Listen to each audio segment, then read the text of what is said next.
नौशीरवां का लेट हो जाना दुआ की जिंदगी के लिए अजाब बनाकर रख देगी। जुनैरा बात बात पर उसे टॉर्चर करने लगेगी, मेंटली डिस्टर्ब करने लगेगी, कहने लगेगी कि तुम जैसी लड़कियों से कौन शादी करता है, कौन घर बसाना चाहता है, सिर्फ इस्तेमाल किया जाता है, पहलू बसाया जाता है। अब इसकी ये बातें सुनकर अब दुआ इस हद तक जिच हो चुकी है कि अब वो एक बात भी सुनने के लिए तैयार ना होगी, बल्कि फौरन से उठकर जाने ही लग जाएगी। दूसरी तरफ नौशीरवां जब घर वालों को आगाह करके दुआ से निकाह करने के लिए घर से निकलने ही लगेगा कि रास्ते में रास्ता रोक लेगी काशमाला। कहने लगेगी कि नौशीरवां, आवाज देगी। नौशीरवां पलट कर देखेगा तो काशमाला की आंखों में आंसू होगा, गम होगा। काशमाला कहने लगेगी नौशीरवां से कि क्या वो बहुत ज्यादा खूबसूरत है, क्या मेरा उसके साथ कोई मुकाबला नहीं है। नौशीरवां कातलाना आंखों से देखते हुए कहने लगेगा कि वो मेरी मोहब्बत है, मैं उससे निकाह करने जा रहा हूं, वो मेरी आशिकी बन चुकी है। और साथ ही कहने लगेगा कि अगर आपको मुझसे या उससे कोई भी मसला हो, अगर आपको आज़ादी चाहिए हो तो मुझे बस एक बार कह दीजिएगा, मैं आज़ाद कर दूंगा आपको।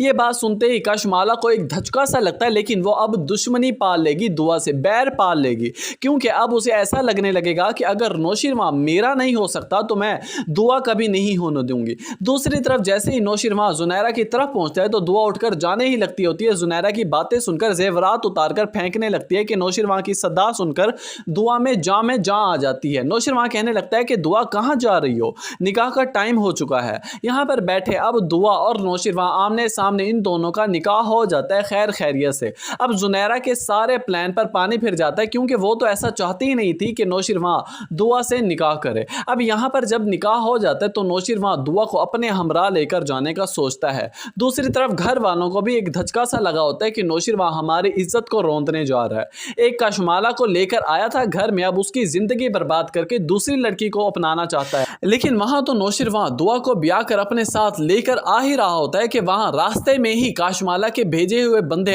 अटैक कर देते हैं, हमला कर देते हैं, अंधाधुंध फायरिंग कर देते हैं नौशीरवां और उसकी गाड़ी पर। अब यहाँ पर नौशीरवां के पास भी पिस्तौल होती है, जबकि वो भी फायरिंग स्टार्ट कर तरकी बतरकी जवाब देता रहता है। लेकिन यहाँ पर खुदा न खास्ता अगर नौशीरवां को कुछ हो जाता तो काशमाला भी बाकी ना बचती। लेकिन यहाँ पर खैर अभी तो फिलहाल कोई इतना ज्यादा मसला नहीं बनेगा, दोनों खैर खैरियत से ही होंगे। दुआ भी और नौशीरवां भी। काशमाला के बंदे डर के मारे वापस अपनी गाड़ी मोड़कर चले जाएंगे और जब काशमाला को फोन करके बताएंगे कि बीबी, हमने तो अपनी तरफ से पूरी कोशिश की है लेकिन उन्हें कुछ खास फर्क नहीं पड़ा। ये बातें सुनते ही काशमाला एकदम भड़क उठेगी और गुस्सा निकालने लगेगी। लेकिन दूसरी तरफ से नौशीरवां की बालदा सारी बातें काशमाला की सुन रही होती है और उनके कान खुल जाते हैं और उन्हें काशमाला की असलियत के बारे में पता चल चुका है कि अब ये लड़की किस हद तक जा सकती है। अब देखना यह है कि क्या नौशीरवां काशमाला की इस चाल से वाकिफ हो पाएगा या नहीं। कमेंट सेक्शन में कमेंट करके आप अपनी कीमती राय से आगाह जरूर कीजिएगा।